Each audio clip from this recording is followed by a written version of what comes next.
Hello, my dear students. My name is Ankit Sharma and I welcome you all to the Primer Skills once again. Now, this is session 9 और इससे पहले हम 8 sessions या 8 lecture कर चुके हैं.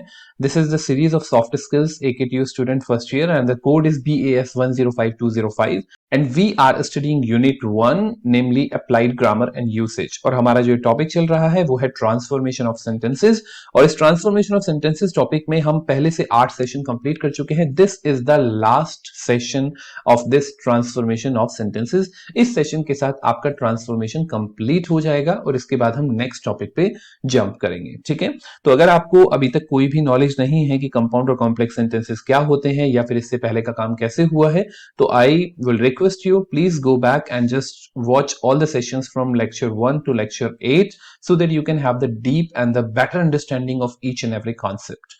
Okay, let us move further without taking much time. So this is BAS 105205 as already mentioned, and once again my dear students, if you have not subscribed the channel, make sure that you subscribe the channel so that number 1 you can motivate me, number 2 you can actually get notifications of all the videos which are related to your career, your communication, your personality, your vocabulary. A lot of sessions will be introduced and a lot of videos will be uploaded very soon. Okay, so make sure that you subscribe it if you have not yet. Number 3, if you like the video and if you actually like the content I'm creating, make sure that you are sharing, you are actually putting the word of mouth out so that everybody can know about them. Thank you so much my dear students. Let's go ahead and let us study the topic today. आज के topic में हमारा जो syllabus, जैसे कि मैं आपको पहले भी बता चुका हूं, ट्रांसफॉर्मेशन ऑफ सेंटेंसेस चल रहा है, सिंपल, कंपाउंड और कॉम्प्लेक्स सेंटेंसेस का ट्रांसफॉर्मेशन. और ये जो सेशन है लेक्चर नंबर 9, ये आपका लास्ट सेशन है ट्रांसफॉर्मेशन ऑफ सेंटेंसेस का. उसके बाद हम सब्जेक्ट वर्ब एग्रीमेंट स्टार्ट करेंगे जो कि अराउंड 4 से 5 सेशंस में we will complete. So please stay connected and keep learning. Let us go ahead. क्या क्या हमने कवर कर चुके हैं हम इन सारे सेशंस में अब तक? द फ्रेजेस, क्लॉजेस के बारे में बात हो चुकी है, टाइप्स ऑफ क्लॉजेस हम डिस्कस कर चुके हैं, सिंपल, कंपाउंड और कॉम्प्लेक्स सेंटेंसेस क्या होते हैं वो पूरी तरीके से डिस्कशन हो चुका है. Simple to compound, compound to simple transformation हो चुका है, simple to complex, complex to simple transformation हो चुका है, कंपाउंड टू कॉम्प्लेक्स ट्रांसफॉर्मेशन हो चुका है, and this is the last session जिसमें हम कॉम्प्लेक्स टू कंपाउंड सेंटेंसेस का ट्रांसफॉर्मेशन देखेंगे. तो चलिए शुरुआत करते हैं कॉम्प्लेक्स टू कंपाउंड ट्रांसफॉर्मेशन की. क्या करना होता है इसमें? सबसे पहले एक हल्का सा ब्रशअप कर लेते हैं. कॉम्प्लेक्स सेंटेंसेस क्या होते हैं और कंपाउंड सेंटेंसेस क्या होते हैं. अगर आप डिटेल में समझना चाहते हैं तो मेरी रिक्वेस्ट है कि आप पुराने सेशंस जरूर देखिए जहां पे कंपाउंड, कॉम्प्लेक्स, सिंपल सभी सेंटेंसेस को बहुत डिटेल में मैंने समझाने की कोशिश की है. यहां पे मैं केवल ब्रशअप करने की कोशिश करूंगा जिससे कि हम जब ट्रांसफॉर्म करें तो हमें कोई कंफ्यूजन ना हो. तो सबसे पहले बात करते हैं हम कॉम्प्लेक्स सेंटेंसेस की. कॉम्प्लेक्स सेंटेंसेस में 1 इंडिपेंडेंट क्लॉज होता है, 1 और मोर डिपेंडेंट क्लॉजेस होते हैं जो कि आपस में सब ऑर्डिनेटिंग कंजंक्शन के माध्यम से जुड़े होते हैं. तो स्ट्रक्चर कॉम्प्लेक्स सेंटेंस की किस तरह से होगी? एक इंडिपेंडेंट क्लॉज होगा, एक सबऑर्डिनेटिंग कंजंक्शन होगा और एक डिपेंडेंट क्लॉज होगा. सबऑर्डिनेटिंग कंजंक्शन जरूरी नहीं है कि ये बीच में ही आए, ये शुरुआत में भी आ सकता है. जैसे कि आपको एग्जांपल दिया है, ऑल्दो ही इज पुअर एक डिपेंडेंट क्लॉज है जहां पे आपका ऑल्दो जो है वो आपका एक सबऑर्डिनेटिंग कंजंक्शन है और he never hesitates in helping others आपका एक इंडिपेंडेंट क्लॉज है. तो दो क्लॉजेस यानी एक इंडिपेंडेंट और डिपेंडेंट आपस में किसके माध्यम से जुड़े हैं? एक सबऑर्डिनेटिंग कंजंक्शन के माध्यम से, इसीलिए हम इसको कॉम्प्लेक्स सेंटेंस कह सकते हैं.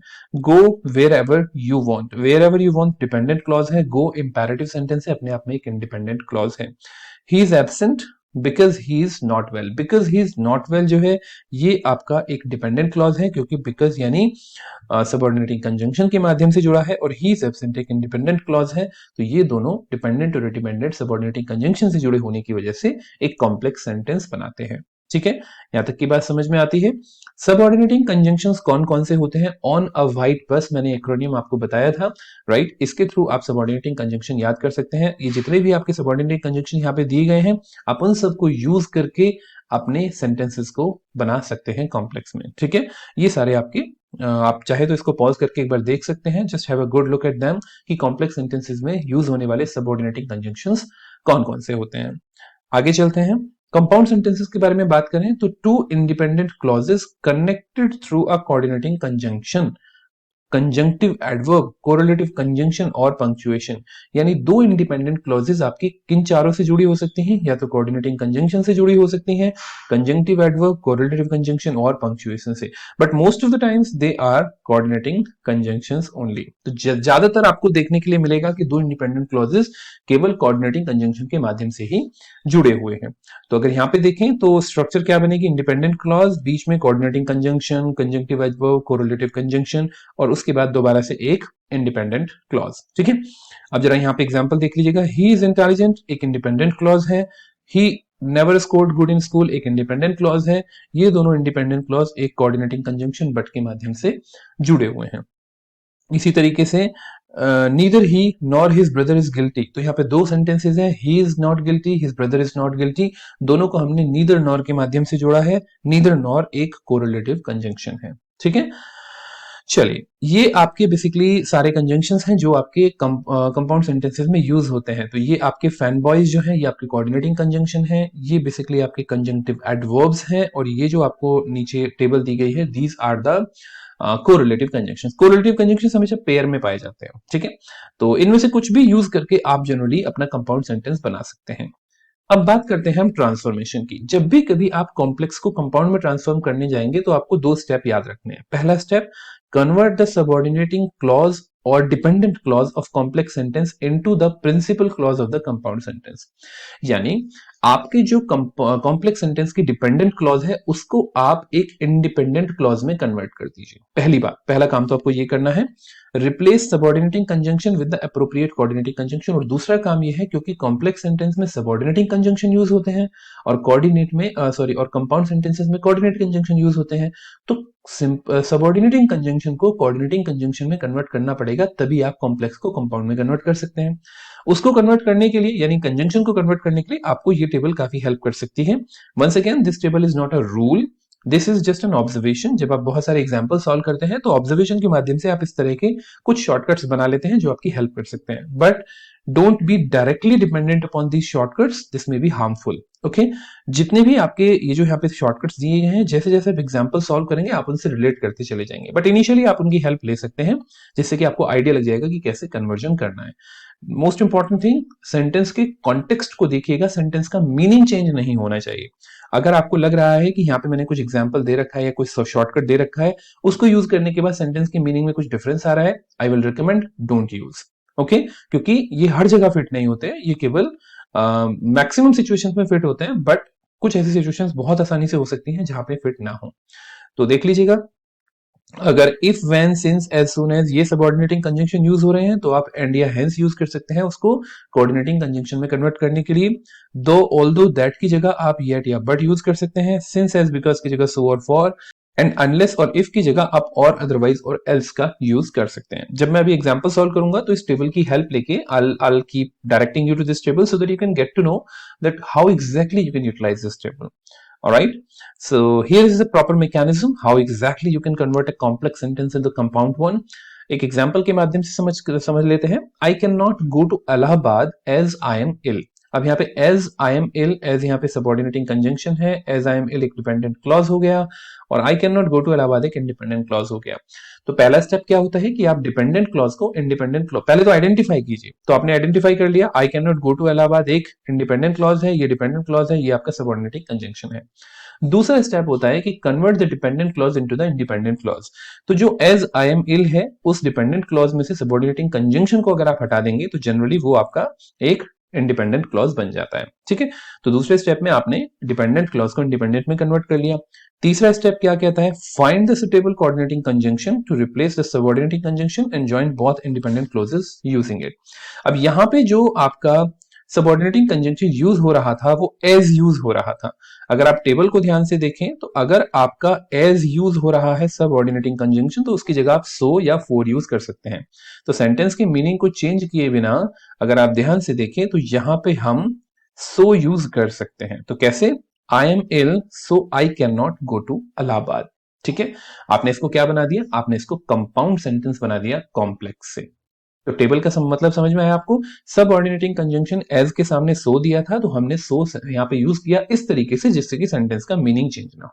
ठीक है बच्चों, I hope you got the idea. Now what we are going to do, we are going to do some examples and then some exercises which will make it very clear that how exactly we can convert the complex sentence into the compound one. Let us go to this sentence. Though Dhoni did his best, he could not save the match. ठीक है, अब यहाँ पे अगर आप ध्यान से देखें, दो धोनी डिड हिज बेस्ट अपने आप में एक डिपेंडेंट क्लॉज है, क्योंकि यहाँ पे दो जो है वो बेसिकली एक आपका डिपेंडेंट क्लॉज है, सॉरी वो आपका बेसिकली एक सब ऑर्डिनेटिंग कंजंक्शन है। सब ऑर्डिनेटिंग कंजंक्शन होने की वजह से ये आपका एक डिपेंडेंट क्लॉज बन गया, सब ऑर्डिनेटिंग कंजंक्शन। ठीक है, तो सब ऑर्डिनेटिंग कंजंक्शन को पहले तो आइडेंटिफाई कर लीजिए, ये डिपेंडेंट हो गया और he could not save the match आपका इंडिपेंडेंट हो गया, ये हमने आइडेंटिफाई कर लिया। अब इन दोनों को ये जो दो धोनी डिड हिज बेस्ट, ये जो आपका डिपेंडेंट क्लॉज है इसको आप इंडिपेंडेंट में चेंज कर लीजिए, तो इंडिपेंडेंट क्या होगा, धोनी डिड हिज बेस्ट। ठीक है, अब ये जो दो है, इस दो की जगह आप कौन सा कंजंक्शन यूज कर सकते हैं, टेबल को एक बार चेक कीजिएगा। अगर आपको दो दिया हुआ है तो आप येट या बट का यूज कर सकते हैं। ठीक है, तो आपको क्या करना है, इस तरीके से यूज कीजिए जिससे कि आप सेंटेंस की मीनिंग को चेंज ना करें। तो कैसे यूज करेंगे, Dhoni did his best yet he could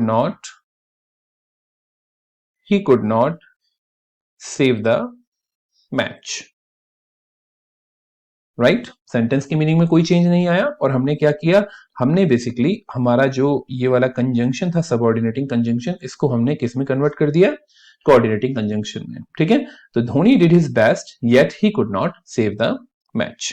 ठीक है, yet he could not save the match. इसी तरीके से नेक्स्ट सेंटेंस को देखिएगा, if you do not control him he will रूइन his career. ठीक है, if you do not control him he will रूइन his career. अब जरा इफ को देखिएगा, इफ अगर दे रखा है तो आप क्या यूज कर सकते हैं, आप और अदरवाइज एल्स यूज कर सकते हैं। ठीक है, तो आप इस सेंटेंस को कैसे बनाएंगे, if you do not control him, यहां पे आपको दिख रहा है कि इफ जो है आपका सबऑर्डिनेटिंग कंजंक्शन है, आप और अदरवाइज एल्स यूज कर सकते हैं। तो और का यूज करके कैसे बनाएंगे, पहले उसको देख लीजिएगा। कंट्रोल हिम और he will ruin his career। अब देखिए, जब भी कभी आप और का यूज करेंगे तो जनरली अगर आपका सेंटेंस नेगेटिव दिया हुआ है ऑपोजिट सेंस में, तो आप उसको पॉजिटिव में कन्वर्ट कर देंगे, और पॉजिटिव दिया है तो नेगेटिव में। तो आप अगर यहाँ पे ध्यान से देखिए तो यहाँ पे you do not control him they रखा है, लेकिन आपने उसको इंपेरेटिव कंट्रोल हिम में कन्वर्ट कर दिया। राइट, कंट्रोल हिम और ही विल रूइन हिज करियर, या फिर इसको आप अदरवाइज से भी बना सकते हैं, और की जगह अदरवाइज यूज कर लीजिए, कंट्रोल हिम अदरवाइज। ठीक है, कंट्रोल हिम अदरवाइज या फिर control him else he will रूइन his career. तीनों में से कोई भी आप यूज कर सकते हैं, तीनों यहां पे बहुत आसानी से कॉन्टेक्स्ट में फिट बैठ रहे हैं। नेक्स्ट देखते हैं, unless you keep quiet you will be find. Unless you keep quiet you will be find. अब अनलेस को टेबल में एक बार चेक करने की कोशिश कीजिएगा, इफ या अनलेस में से कोई भी है तो और अदरवाइज एल्स यूज किया जा सकता है, तो इस सेंटेंस में भी हम और अदरवाइज और एल्स यूज कर सकते हैं। सो keep quiet else you will be fined, और you will be fined और otherwise you will be fined, तीनों में से कुछ भी यूज कर सकते हैं। ठीक है, unless you keep quiet you will be fined, तो आप यहां पे यूज कर सकते हैं keep quiet else you will be fined। she finished first though she started late।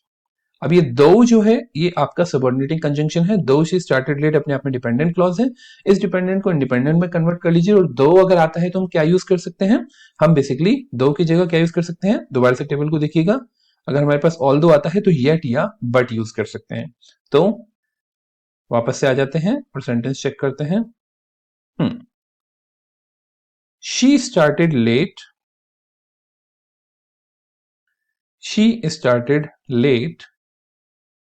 yet she finished first। right, she started late yet she finished first। I hope you got an idea. Okay. So now these were the sentences, and now this is the exercise. My request is please pause the video for near about 5 to 10 minutes and then try to solve these sentences yourself and just like transform these sentences into the compound sentences yourself. Practice बहुत important है, so make sure कि आप बहुत अच्छे से इन exercise को complete करने की कोशिश करें. तो please pause the video. I hope आपने वीडियो को पॉज किया होगा. अब मैं इस एक्सरसाइज को ट्रांसफॉर्म करने की कोशिश करता हूं कॉम्प्लेक्स से कंपाउंड की तरफ. तो चलिए शुरुआत करते हैं. पहले सेंटेंस को देखते हैं. If you spare the rod you will spoil the child. If का यूज हो रहा है, और अगर इफ और लाइक इफ का यूज होता है तो हम वहां पे और अदरवाइज और एल्स का यूज कर सकते हैं सबऑर्डिनेटिंग कंजंक्शन को कोऑर्डिनेटिंग कंजंक्शन में कन्वर्ट करने के लिए. लेकिन मैंने आपको क्या बताया था कि जब भी कभी और का यूज करेंगे तो आप सेंटेंस का सेंस चेंज करेंगे नेगेटिव में, राइट? तो आप इसको इस तरीके से बना सकते हैं. Don't spare the rod, don't spare the rod else you will spoil the child. या फिर एल्स की जगह आप और यूज कर सकते हैं या फिर अदरवाइज का यूज कर सकते हैं. Don't spare the rod else you will spoil the child. ठीक है, तो यहां पे ये जो यू स्पेयर द रॉड था इसको मैंने नेगेटिव में कन्वर्ट कर दिया. दूसरे सेंटेंस को देखिएगा. Unless you leave the room I shall compel you to do so. ठीक है, unless you leave the room I shall compel you to do so. If और अनलेस दोनों के लिए ही हम और अदरवाइज एल्स का यूज कर सकते हैं. सो आप इसको इस तरीके से भी लिख सकते हैं. Leave the room,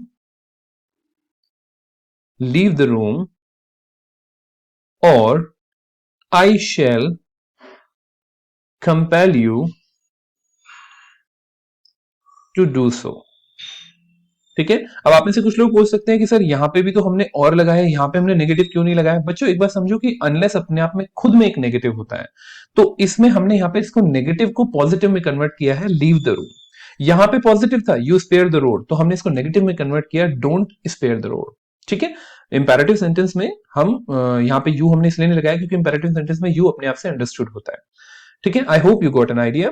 let's go to number 3. If you do not hold your tongue you will repent. If, so आप इसको कैसे बना सकते हैं? Hold your tongue, hold your tongue else you will repent, else you will repent. Okay, चलिए next sentence देखते हैं. I have found the book that I have lost. अब यहाँ पे दैट हमारा यूज हो रहा है, दैट हमारा सबऑर्डिनेटिंग कंजंक्शन की तरह यूज हो रहा है. अगर दैट यूज होता है तो टेबल को चेक कीजिएगा हम क्या क्या यूज कर सकते हैं. अगर दैट यूज होता है तो हम येट या बट का यूज यहाँ पे कर सकते हैं. तो अब एक बार चेक कर लीजिएगा. या आई have found the books that I have lost, तो हम इसको इस तरह से बना सकते हैं. I lost the books, I lost the books but I have found them,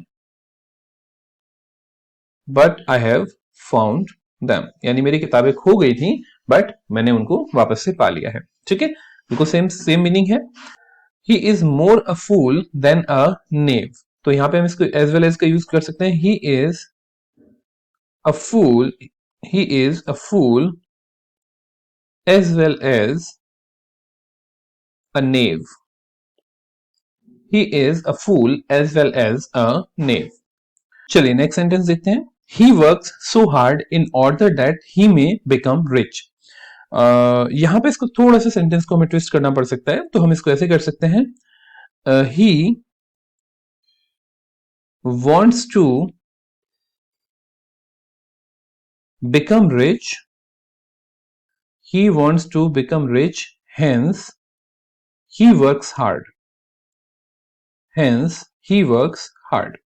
ठीक है, तो यहां पे हेंस मैंने कंजंक्टिव एडवर्ब यूज कर लिया है, जिसको बना के मैं इसको कंपाउंड सेंटेंस में कन्वर्ट कर सकता हूं. Right, he wants to become rich so he works hard. Right, चलिए नेक्स्ट सेंटेंस देखते हैं. If he is here I will explain everything to him. Right, तो हम इसको इस तरीके से बना सकते हैं. He will be here, he will be here and I will explain, and I will explain everything to him, everything to him. ठीक है, इस तरीके से हम इस सेंटेंस को बना सकते हैं. right? He will be here and I will explain everything to him. Next sentence देखिएगा, when you have worked out this sum you may go out to play. So आप इसको सीधे बनाइए, work out this sum and go out to play, and go out to play. ठीक है. Then 10th, he left for home yesterday as he received his father's letter. So he received his father's letter and left for home. And left for home. ठीक है. चलिए next sentence देखते हैं. You should not leave the room till you have made an apology. तो आप इसको इस तरीके से बना सकते हैं, make an apology, make an apology, or don't leave the room, or don't leave the room. Make an apology or don't leave the room. If you lead, I shall follow. So इसको आप सीधे बना सकते हैं, you lead and I shall follow. Right? You lead and I shall follow. So I hope आप लोगों की समझ में एग्जांपल्स आ गए होंगे. Right? So this is an exercise for you. You work out this exercise and try to transform all the complex sentences into compound sentences. In case you find any problem, any doubt or any issue, please do bring it to my notice through the comment box or maybe WhatsApp or Telegram channel, and then I'll definitely get back to you with the solution or probably with helping out. Solution मैं आप लोगों को provide नहीं कराऊंगा, मैं आप लोगों से request करूंगा कि आप इस चीज को solve कीजिए. अगर कोई गलती होगी definitely I'll pick it out and I'll definitely let you know that what mistakes you are committing. Okay, so that's it. I hope that you understood each and everything, that like complex को compound में transform करने के लिए आपको क्या करना होता है. जो आपके कॉम्प्लेक्स सेंटेंस होते हैं, उन कॉम्प्लेक्स सेंटेंस में आपकी एक इंडिपेंडेंट और एक डिपेंडेंट क्लॉज सब ऑर्डिनेटिंग कंजंक्शन के माध्यम से जुड़ी होती हैं, लेकिन जो आपके कंपाउंड सेंटेंसेस होते हैं उसमें दो इंडिपेंडेंट क्लॉजेस आपके कोऑर्डिनेटिंग कंजंक्शन के माध्यम से जुड़े होते हैं. तो आपको क्या करना होता है, आपको डिपेंडेंट को इंडिपेंडेंट में कन्वर्ट करना होता है और सब ऑर्डिनेटिंग को कोऑर्डिनेटिंग कंजंक्शन में कन्वर्ट करना होता है. ठीक है. और अगर आप इतना कर पाते हैं तो आप आसानी से ट्रांसफॉर्म कर पाएंगे. So I hope you understood each and everything, my dear students. If there is any confusion, do let me know about it. And in the end, once again, there would be a request. If you have not subscribed the channel, I request you to subscribe the channel. Please share the video if you like it with your friends and colleagues. And also, please comment whatever you feel about this video. If you like it, please comment it. If you don't like it and if you really want me to change something, do let me know so that I can change it according to you. Your perspective really matters to me. Okay, so thank you so much once again. Have a good day ahead. All the best for your studies and see you in the next session. With this, we are completing our transformation of sentences. Next session से हम subject verb agreement का session लेके आएंगे. Okay, so stay tuned. See you in the next session. Thank you so much.